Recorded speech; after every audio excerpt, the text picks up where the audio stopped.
What's up, you guys? Sasha Boss here, and today I just got done watching Wakanda Forever right here, Mr. Black Panther right behind me, Chadwick Boseman. This is the film remorsing after Chadwick Boseman's tragic loss in today's world.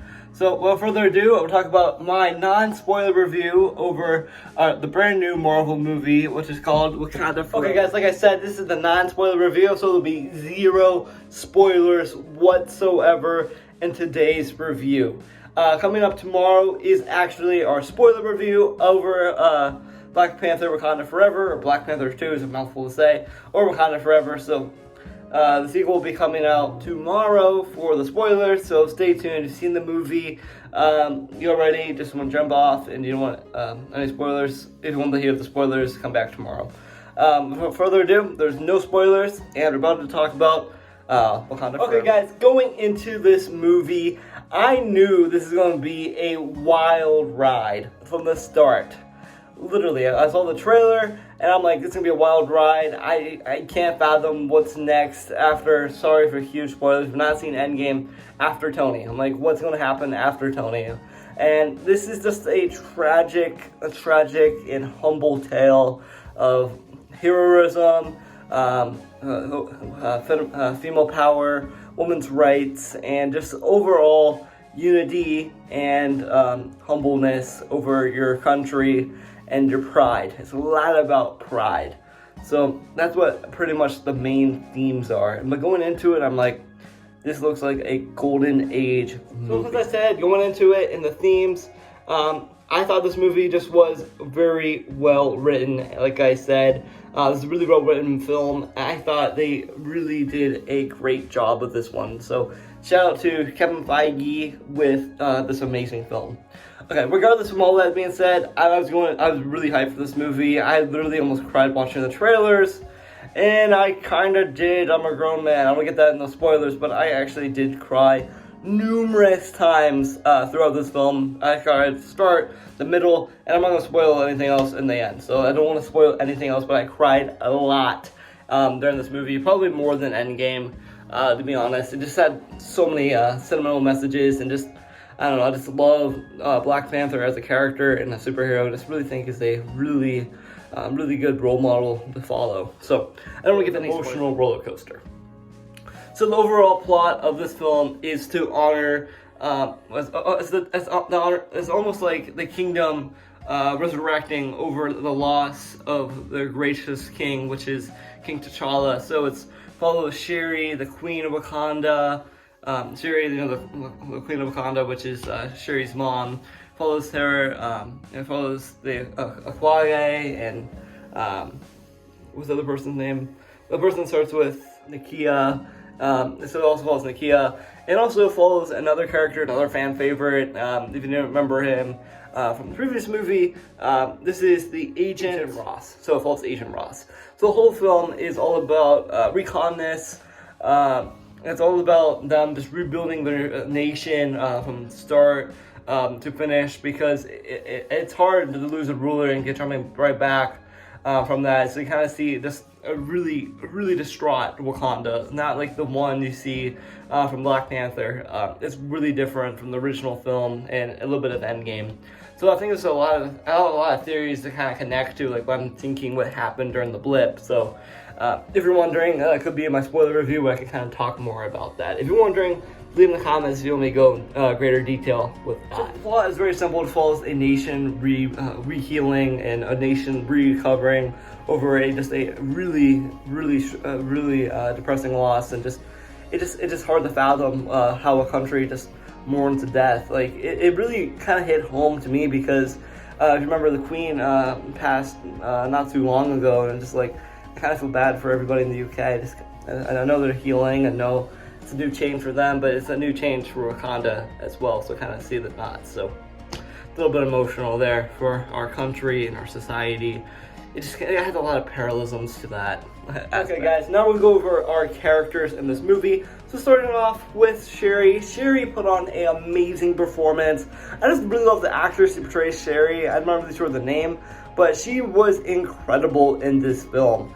I can't tell you enough how many scenes She got me like crying, just like I don't know, not crying. I don't get that spoilers, but so many ways she just like hit home. In my opinion, she just hit really well directed. I don't want to give any spoilers about her, but she's just like this very not herself.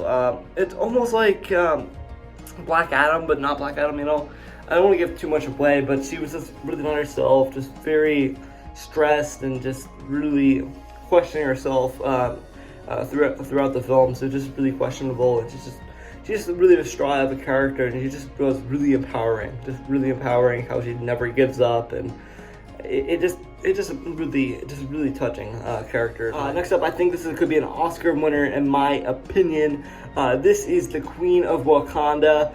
She was incredible. I just can't fathom just losing her child, her sweet baby T'Challa, just losing him, and I just feel so bad. She lost so much in her life, like her father, and now T'Challa, and it just really hurts. It just really hurts to see where she's coming from, because it's really touching as a mother, as mothers just love their kids, and just feeling just losing your son like that just hurts, you know, it just really hurts, and she just does not herself throughout the film. She doesn't really know where to take the next steps of Wakanda, so you kind of find out in the movie where she goes from those steps without giving spoilers, so it's kind of where she's headed. So that's pretty much the gist of that here. So another thing about this film, there's a character, so Kure, it's actually one of my favorite female characters in the film. She just was incredible, straight up bad butt.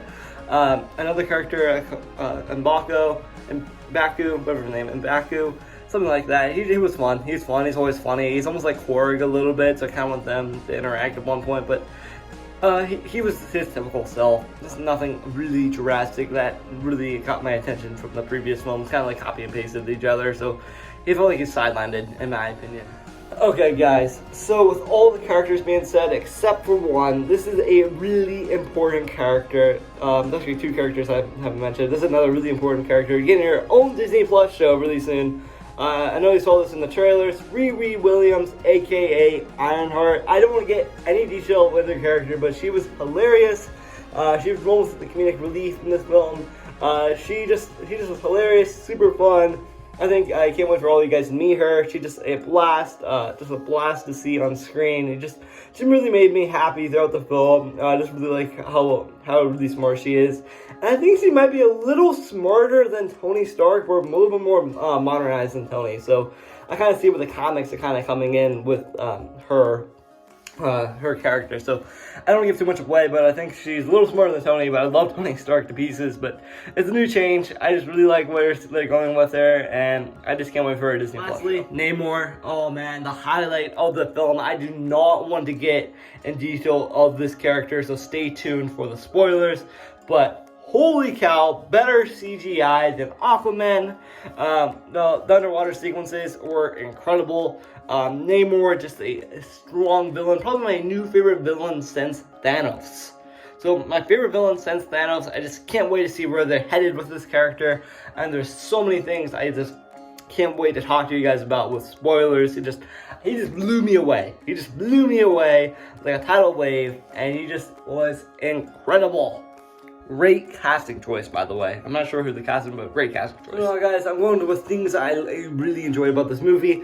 Number one, I really enjoyed the whole recon mission, or just not rebirth, but almost a rebirth of a nation and how they're healing. I just really touched home and just was very emotional in that way. I just really liked that. I have to go with spoilers for some of my favorite moments, but just everything that kind of connects the dots and how the nation is just rebuilding itself just was really beautiful. And female power is just amazing in Hollywood right now. So shout out to all the girls who are acting in Hollywood. Just shout out to you. You just are bad butts in general, and just keep up the good work out there. So shout out to the women's workforce and women's rights. I just really want to support those people. I just want to say you guys are doing an amazing job. And also the whole message of unity and equality just really hit home for me. So I thumbs up for equality, women's rights, and unity and generosity. it just, all those positive things just made me really happy. Just one of my favorite aspects they hit in as the director. Another thing is, I love the action sequences. The fight sequences in this movie are really cool. They got some hand-to-hand combat, which I can't really get into detail, but it was really cool. You get some hand-to-hand combat in this film, which is always a treat to see instead of like a big gun battle. You get hand-to-hand combat, so I like hand-to-hand combat more than gun battle sometimes. We got that, and then we also got another favorite part is just Namor in general. Just Namor was a really highlight of the film, and then I don't want to get any spoilers, but you know what I mean if you've seen the film, but it's a good moment. Okay, lastly, guys, I like to say any gripes I have about the movie. I don't really have any gripes about the movie. I really thought this one was not too like stupid or funny compared to Doctor Strange, like compared to She-Hulk. I'm like, it's not that stupid. Like, Marvel has been doing this really weird pattern of giving us all this slapstick stuff. And like, they made Daredevil look really bad. Like, really bad if you've seen the Netflix series. They did not do this. They did not make it over the top. They don't make it like a joke. They actually took their time and made this a serious movie. So there's no gripes whatsoever. I just love the pacing. I love the duration of the story. Everything makes sense. Everything intertwines. And I have questions after where it's going to be next for all the characters and X, Y, and Z. So you don't know. You just don't really know what's going to happen. But the end credit kind of reminds me of Thor: Love and Thunder. So I didn't want to spoil anything like that. But I thought the pacing was legit. I don't have any gripes at all. The only thing I could have wished I had a better view of was the theater, so maybe I could rewatch it eventually. I can read more of the subtitles, because I was sitting, I was at AMC, so I got like reclining seats. It's a little bit hard to read subtitles if someone's like in front of you, so it was alright though. It was alright. That's not my only gripe. That's my only gripe I had with the film. But it was emotional. So how I recommend this movie, I recommend it to all big Marvel fans. If you just love Chadwick Boseman, you just love Black Panther, this is a movie for you. This is a movie as stepping stone in the MCU for what's next, what to come, and I'm just really excited to see where this is taking us. It's an adventure, it's a thrilling ride, and I just say, bring plenty of tissues. You'll need it throughout the film. It's a tearjerker for sure. It's a humble, it has a beautiful message. It's just amazing. Just keep your hopes up. It's all I can tell you. Just Nation of Healing, just keep your hopes up and just pray for the best. So further ado, I just want to say thank you guys for watching and tuning in for my Black Panther Wakanda Forever non-spoiler review. If you guys have any questions, leave in the comments. Let me know what you guys think about this film. Stay tuned for the spoiler review coming up tomorrow. And yeah, thank you guys for watching. And also just remember, if you want to see this movie, remember to wear white, because that's a TikTok trend or something that says like wear it, because that's what the funeral march was doing for Chadwick to honor him. So I thought, yeah, just wear white. I'm surprised you don't have to wear his colors from Black Panther. I thought you can wear purple, but let's wear also wear purple or white. So that's his colors. So without further ado, thank you for watching. And Wakanda forever.